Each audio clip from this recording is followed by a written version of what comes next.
This is Los Angeles, one of the least corrupt cities in the United States. And its police force is one of the most honest and efficient in the world.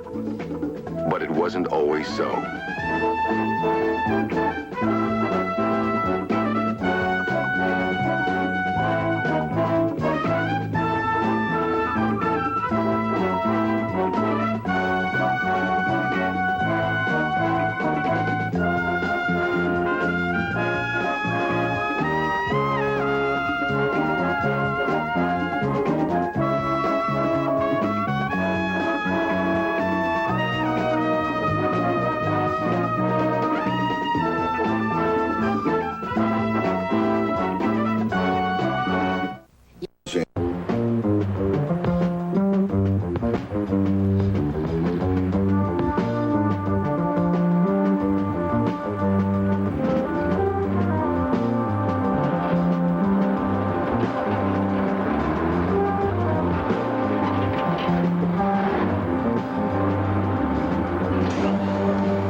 He's lying in there.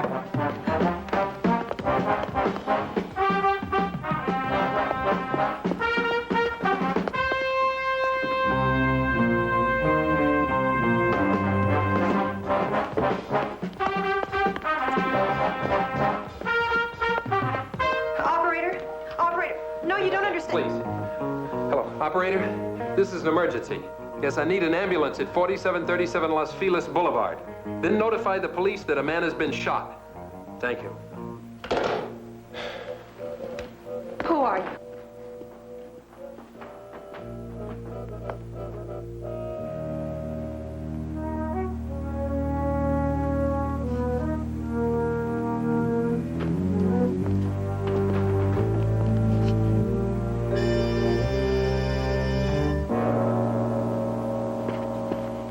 Are you all right? Who are you? Now, calm down. Take it easy, lady. My name is Jake Axminster. I know your husband. How did you get in here? You left the door unlocked. I heard you scream. Can I get you something? He was here alone. You were here? I was working for your husband. I'm a private investigator. Private investigator. Well, then you were outside the house when it happened. No, I was not outside the house. You were watching the house? I wasn't watching Well, then what were you doing out there? Lady, I just arrived when I heard you scream. Just arrived. And you were following me. Believe me, lady, it has nothing to do with you. Now, please, calm down.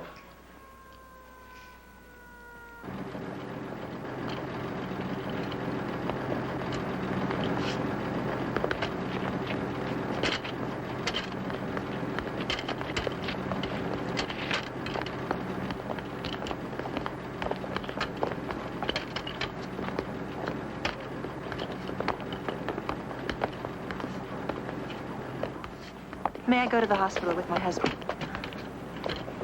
You get a statement? Yes, sir. Ex-minister, get over here. Do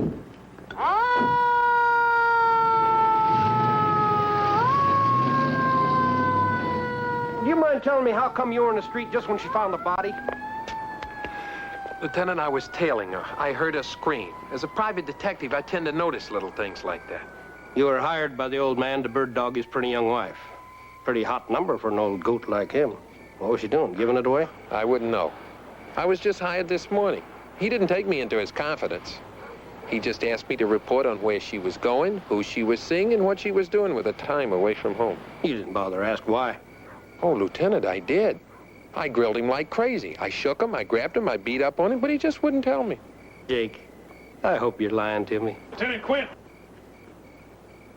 Here it is, sir.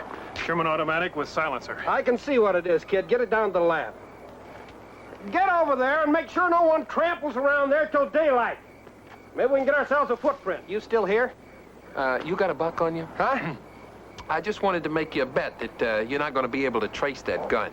You can't trace it, otherwise the guy wouldn't have dropped it.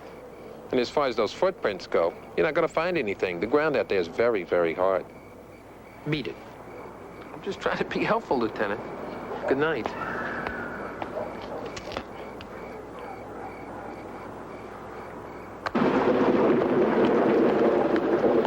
Mr. Duncan?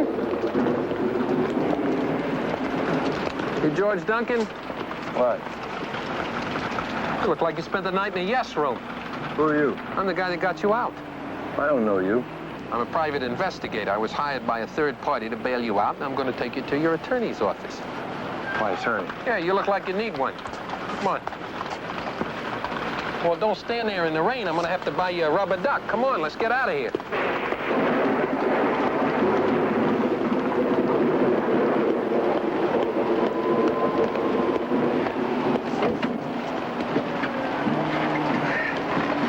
Look, if you're really the one that got me out of there, I appreciate it. Don't mention it. But I'm not going anywhere with you till I know who hired you. What, are you crazy or something? It's raining like hell outside. Come on, get in the car.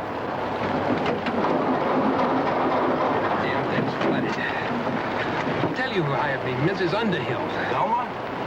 Velma to you, Mrs. Underhill to me. I don't know if I believe you.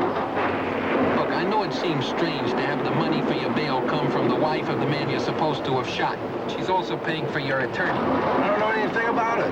Neither do the cops, and let's keep it that way, huh? I'm gonna drive to my office, and you call Mrs. Underhill from there. Geez, I can't get this thing started. I'm gonna give you a test, but don't worry about it. It's not the kind you study for. You're either gonna fail or you're gonna pass.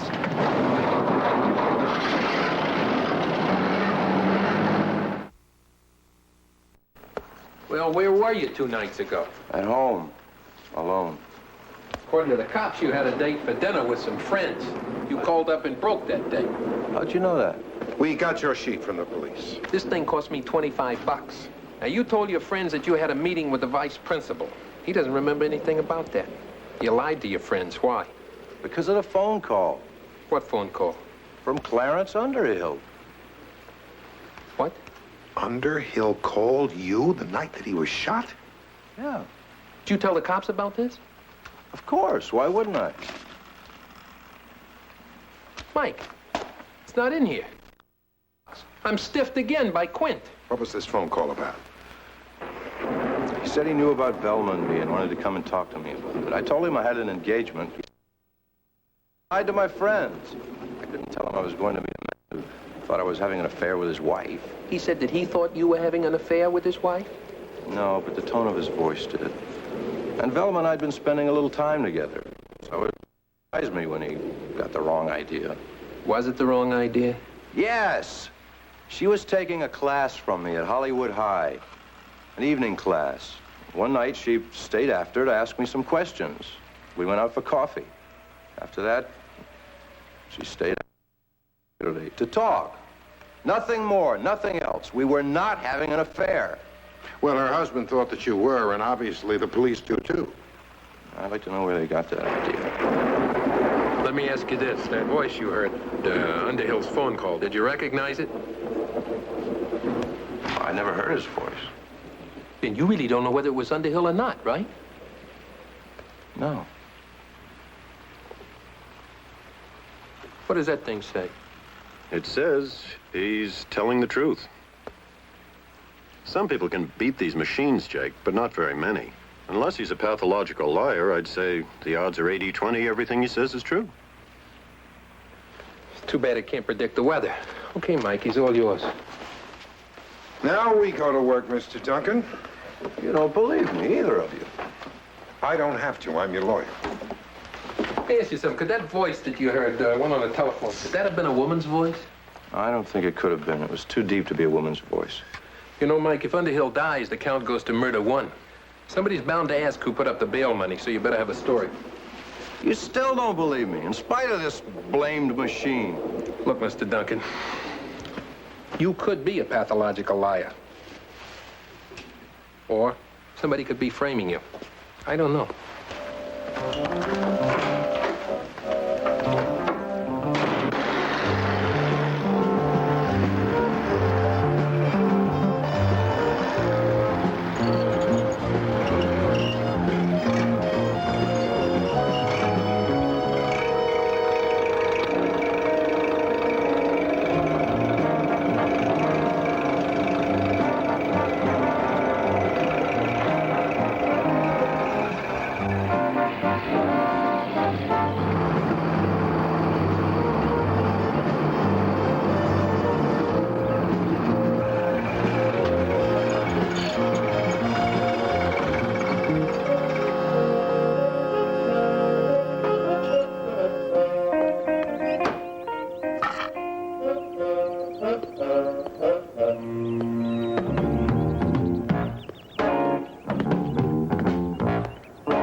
Is Mrs. Underhill in? No. Leave your name. I'll tell her you called. Oh, wait a minute. I'm working for Mrs. Underhill. She must have mentioned it. My name is Axminster. She mentioned it. Well, aren't you going to let me in? She didn't tell me to let you in. You're not being very friendly. What's your name? Mitchell. You're a good watchdog, Mitchell. Next time I'll bring a note from my mother. Now let me in. I'll wait. Inside. I'll have to call Mrs. Underhill. Where is she? Still at the hospital? Your hat. Oh, yes, of course. I'm sorry. Look, I want you to tell her that when you tried to stop me from coming in, that I knocked you down. And then tell her that I'm going to ask you a few questions, okay? I'll be in the study.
How's Mr. Underhill?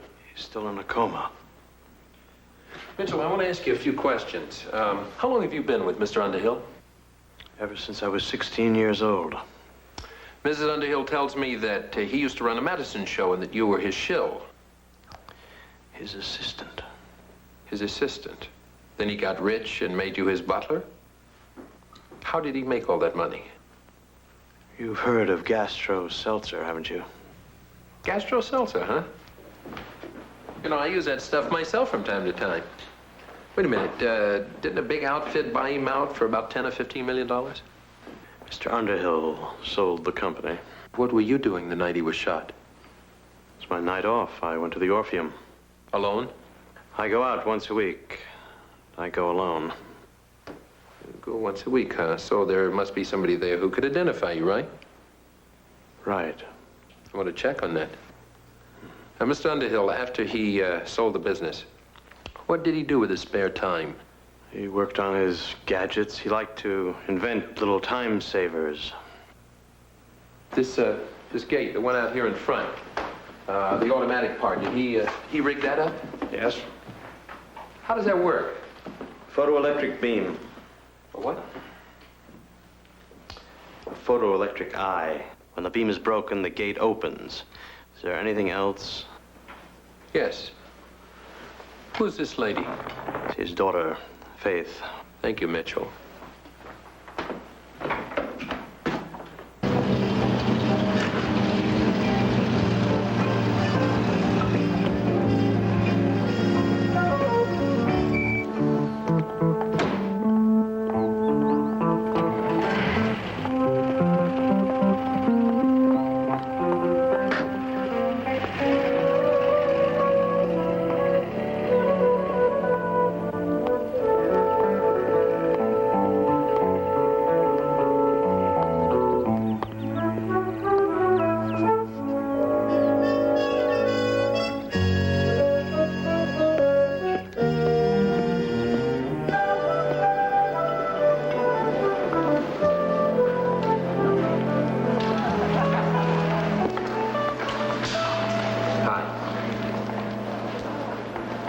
You're new here, aren't you? Are you a member, sir? Oh, no, it's a little too stuffy for me. I just come here every 6 months or so to have lunch with my uncle, particularly on days when it looks like it's going to rain. Look like it's going to rain to you? I haven't noticed. I see he hasn't signed in yet. What is your uncle's name, sir? Wade Stevenson, and mine is John Guild. I don't have an invitation for you. You'll have to wait till Mr. Stevenson arrives. How long have you been working here? Long enough to know my job. This is a private club. Yes, I know it's a private club. My uncle was one of the founding members. He's also on the hiring committee. Now, don't you think it'd be better if I waited in the bar? Oh, I have a table for one, sir, unless you'd like to sit in the bar. You see that lady over by the window? Yes, sir. That's Faith Underhill. Now, I don't come here very often, and I've wanted to meet her for over a year. It's the first time I've seen her alone. Do you think you could arrange an introduction? Miss Underhill is very well known in the card room, sir. Rum is her game. If I were to mention to her that you fancied the game, I think she might want to meet you. Wow, let's see. 3, 2, 5, 10, 14, 20, 26, and 7 is 33. 33 and 81, 114. You got me again. I now owe you $12.35. You really know how to handle those cards. Do you think I cheat? Wait a minute, I didn't say that. There are people around here who do say it, because I learned card tricks from my father. But I don't cheat. I don't have to. Now, shall we, raise the stakes? What, are you kidding? I promised my mother never to gamble, especially for money. I heard differently. Well, then, I asked him to do that. I wanted to meet you. I didn't know the introduction was going to be so expensive. You could have just spoken to me, you know. Not all the members of this club are old-fashioned. Miss Underhill, we have your call to the hospital. Thank you. Excuse me.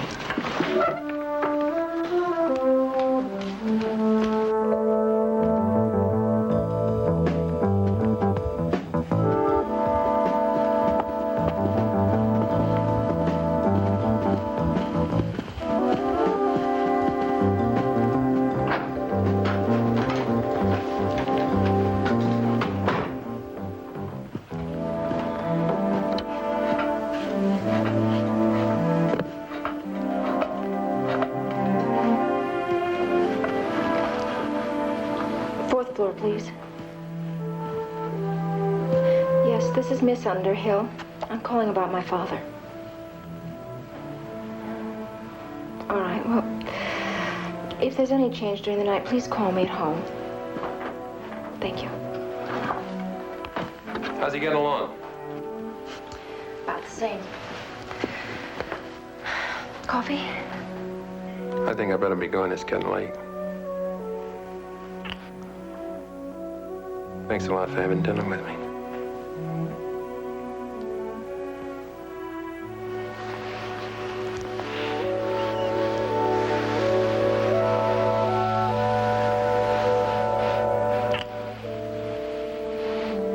You really should be going.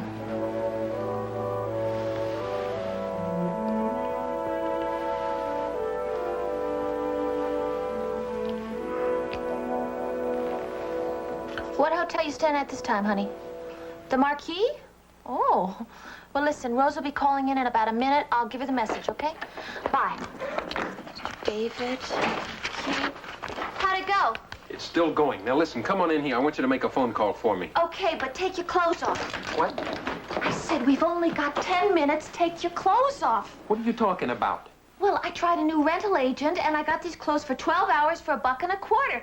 But he's gonna be here in 10 minutes, so come on, take your clothes You off. were supposed to get these things for 24 hours. What's the matter with I know, you? but look, I saved you like $1 Come on and in a here dollar. and make this phone call. Come on. $1 and a...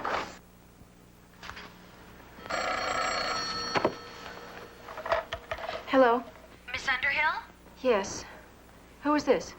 Oh, well, you don't know me. I'm an old friend of yours.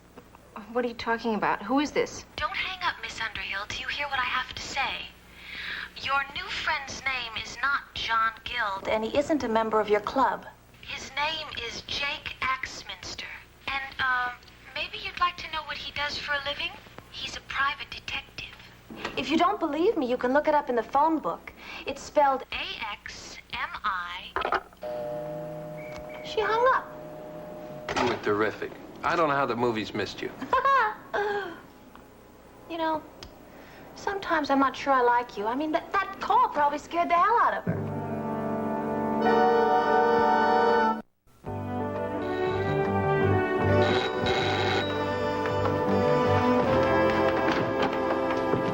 Hello. Hi. Oh, they're beautiful. Thank you. I'll go put them in water and make us a drink. Terrific.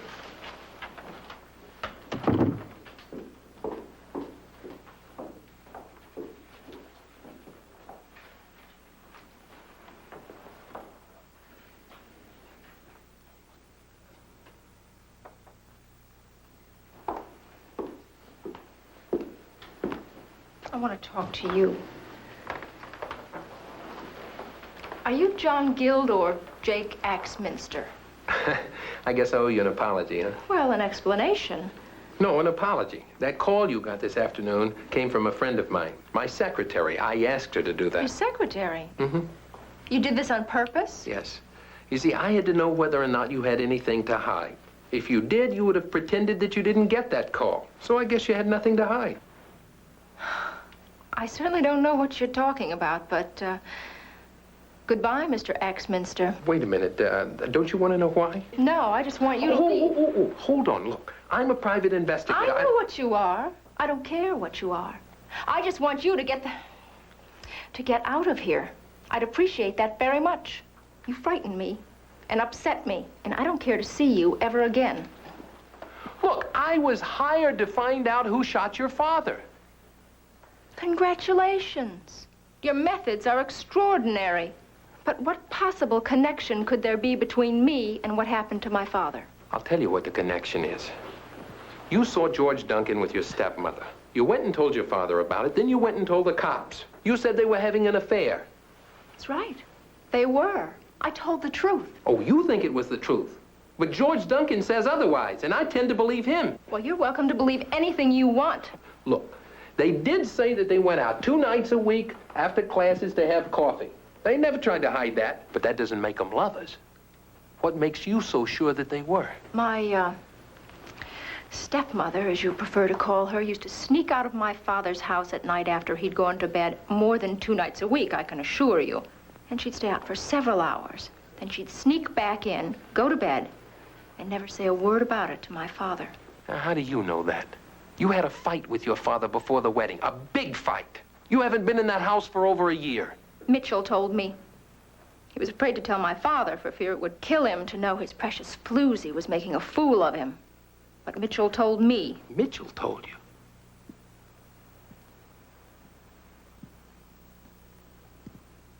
Wait a minute.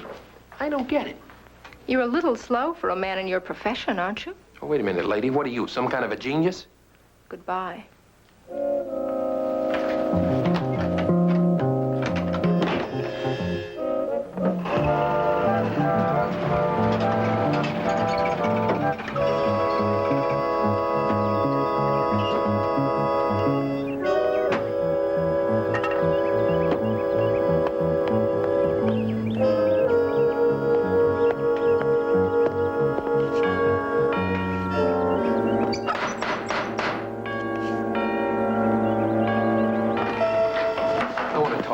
Listen, mister, I don't have to put up with it. I'm not going to waltz with you, Mitchell. Now, I had a bad night. To get over it, I have to put you in the hospital. That's what I'm going to do. You're not going to lay a hand on me, Sonny.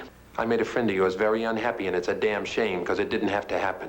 What are you talking about? I'm talking about Faith Underhill. What about her? She said that you told her that Mrs. Underhill used to sneak out at night after Mr. Underhill went to bed. Is that right? Yes. Yes. Well, the last time I was here, you told me that she wasn't having an affair. You lied to me. Now, why? I didn't trust you. You're working for her. Oh, that's terrific. Does she know that you know about this? I don't think so. How long has it been going on? About 3 months. Ended about a month ago. Wait a minute. Let me ask you something. When she would sneak out at night, would she ever use a car? No.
For tea, young man?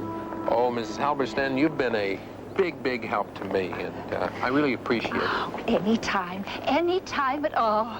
I love mysteries. I read them all the time. But you're the first honest-to-goodness private eye that ever came to see me. You ever read Black Mask? Oh, who wrote that? Who wrote that? Now you're pulling my leg. Oh, no, ma'am. I wouldn't pull your leg. Listen, you've been wonderful, and I appreciate everything you've done. I'm going to try to stop by and see you again sometime, okay? Bye-bye now. Bye-bye.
better get this and get it good. We're taking you off the Underhill case. This time, we're asking you, nice and easy.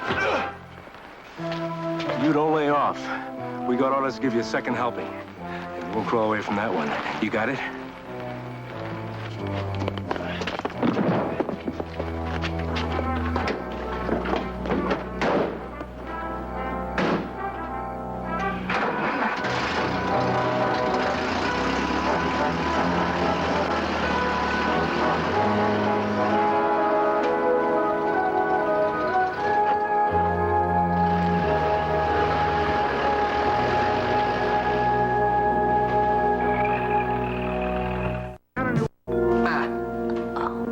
Hold still, Jake. I know. See? You're a big boy now. You got beat up and everything. Hey, if it's for me, tell him I died and the funeral's a small private affair. Just a few friends.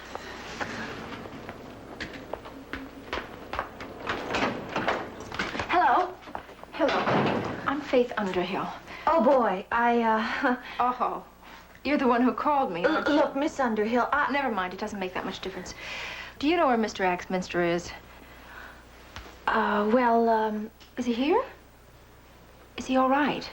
Look, he don't need any more trouble. Oh, please, may I speak to him? It's very important. But... Please. Oh, all right. He's in here.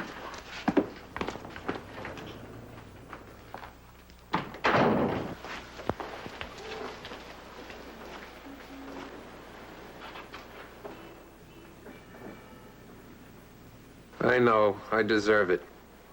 I didn't say that. But you meant it. Why are you here? Well, I went to your house last night to talk to you, and I saw two men do something to another man and then put him in a car and drive away. I thought possibly that man might be you. I confess. It was me. Well, I didn't know what to do. I didn't know if I should call the police or what, so I wrote down the license number of the car. You did? You're wonderful.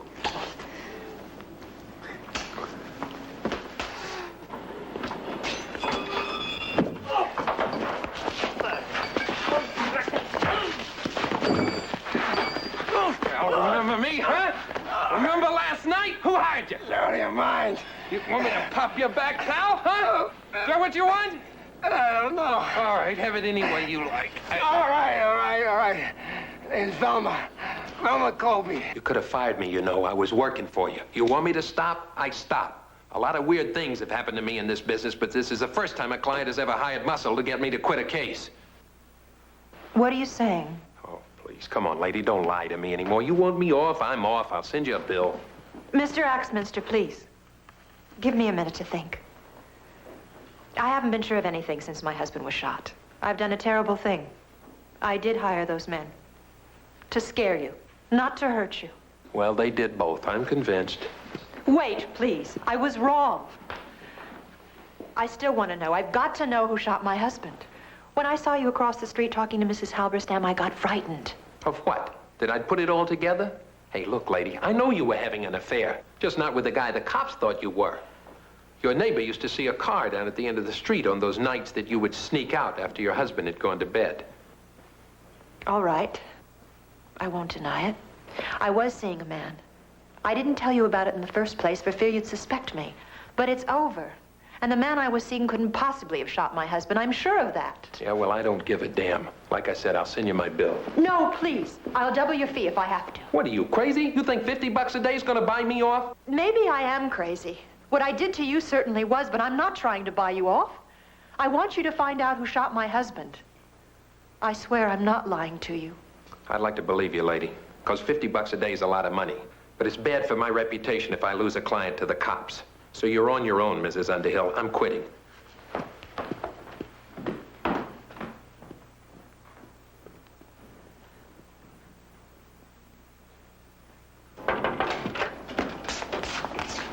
Jake, there's a man out there to see you. I don't think he's a client. His name is David Sayers. I never heard of him. He says it's about Mrs. Underhill. Show him in. You? Oh, you can go right in. Mrs. Underhill asked me to come by. I'm David Sayers. Oh, you're the guy she was seeing. Mr. Axminster. I was in San Diego the night Mr. Underhill was shot. I was at the Coronado. And if you want to come down there with me, I can show you 40 people who saw me there.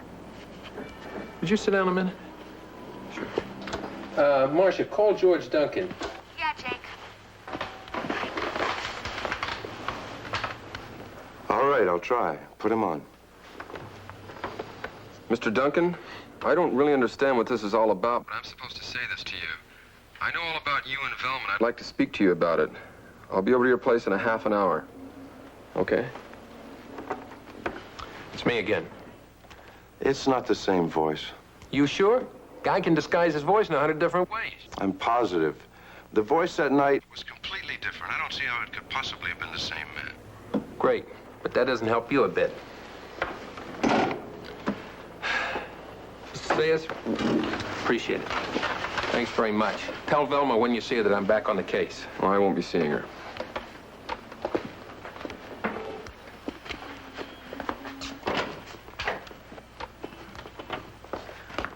Jake, Faith Underhill's on the phone. Hello? My father's regained consciousness. Hey, that's terrific, kid. I'm glad to hear it. I don't know why, but he wants to talk to you. Do you two know each other? Not exactly. Look, I'll be over there in a few minutes, okay? Okay.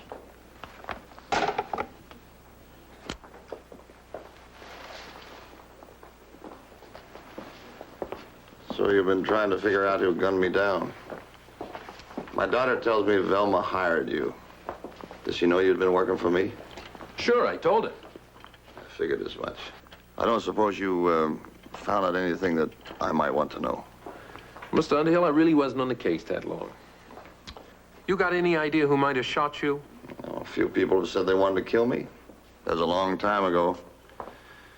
Back when killing a man wasn't the big thing it's gotten to be nowadays. I hear the police know who did it. A man named Duncan. Well, if there's one thing in this town you can count on, it's that the police will be 100% wrong. Duncan claims that he got a call from you the night you were shot. Me? That's a bucket of hogwash if ever I heard one. I don't know the man. You got any idea why he might want to shoot you? Well, I reckon you got an answer to that one as well as I do. He'd been spending a lot of time with my wife. Did you know that when you hired me? Nope. That medication should be taking effect. You'll have to leave now, young man. Mr. Underhill's been a little depressed, and we don't want to tire him out. Yes, ma'am. Thank you.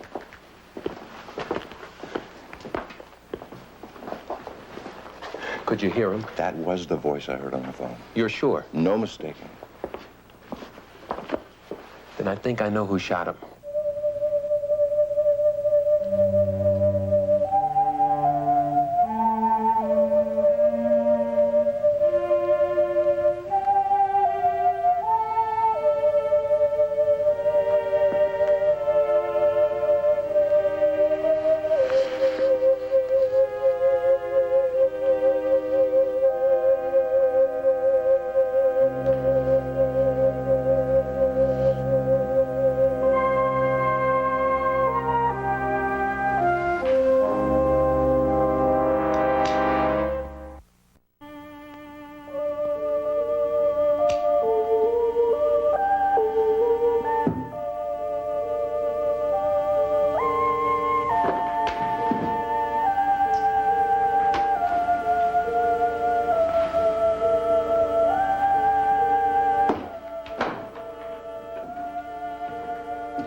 Mr. Axmanster? He's in the study. Thank you.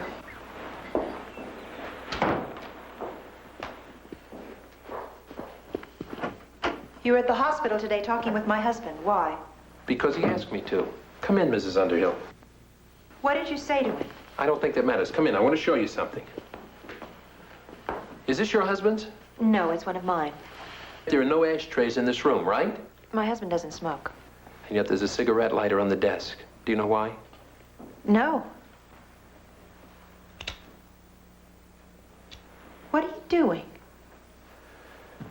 Faith told your husband that you were having an affair with Mr. Duncan. He brooded about that for weeks. And then he decided to do something about it. While he was here alone one night, he called Duncan and he told him that he wanted to see him. But he never intended to keep that appointment.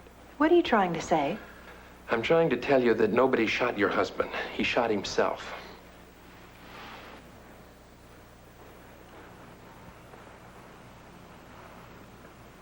He tried to commit suicide, but his aim was bad. Oh, that's ridiculous. He wouldn't do anything like that. Oh, ridiculous to you. But he was a very inventive guy. You see, he tied the gun to a limb out there. Then he looped the string around the trigger, brought it back through the window, and then while he was sitting here at the desk where the gun was aimed, he lit the string, and then he yanked it, and bam! And he knew something that you and I never think of.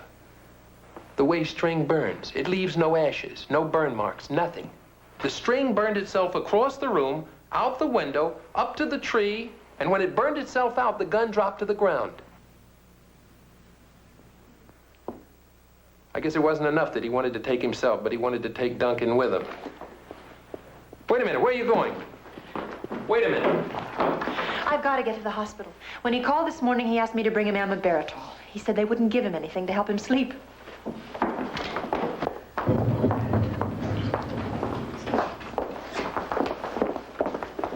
Oh, Mrs. Underhill, thank God you're here. We found your husband unconscious. We couldn't revive him. We've pumped out his stomach, Mrs. Underhill. He'll be all right. Oh, it was amibarotol. He asked me for it. I didn't won't you realize come that he in? would We'll do tell it. the doctor.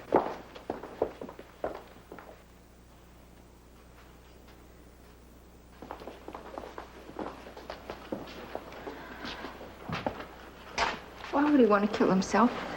He was just getting better. I don't understand it. I think I do, but I'd rather tell you about it over a drink. I can't go now. Sure you can. They say he's going to be all right. Let's let him rest. We'll come back later, okay? All right.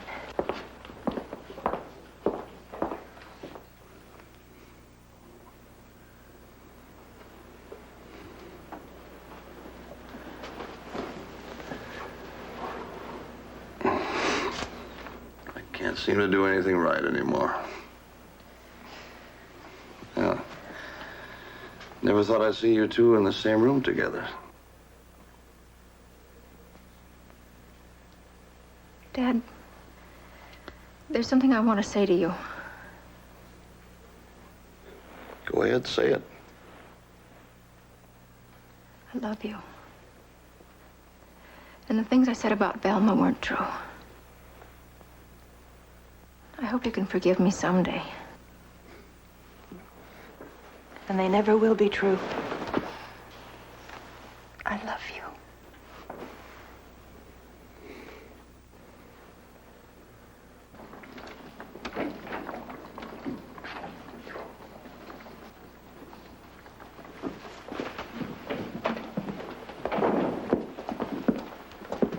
Thank you, Mr. Axminster, for not telling him. I thought you would want to. You didn't, did you? No. You can think what you like about me, but I'll never hurt him again. I can promise you that. I believe you. I mean, why shouldn't I? Thank you, Mr. Axminster. Goodbye. Bye-bye, Mrs. Underhill.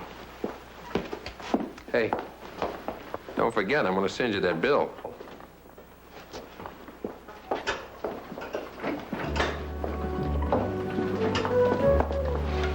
You know, you still owe me $12.35. But I bought you dinner.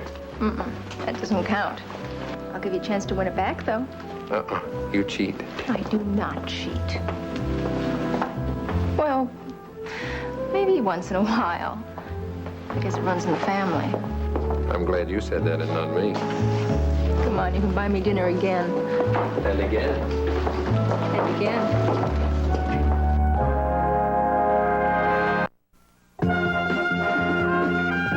Catch the Rangers in action when they try to strike out the Boston Red Sox. Tomorrow night at 6:30 on KTVT, your home plate for Rangers baseball. Coming up, Jason Robards, Cliff Robertson, and Stephanie Power star in part one of Washington Behind Closed Doors. Next on The Late Show.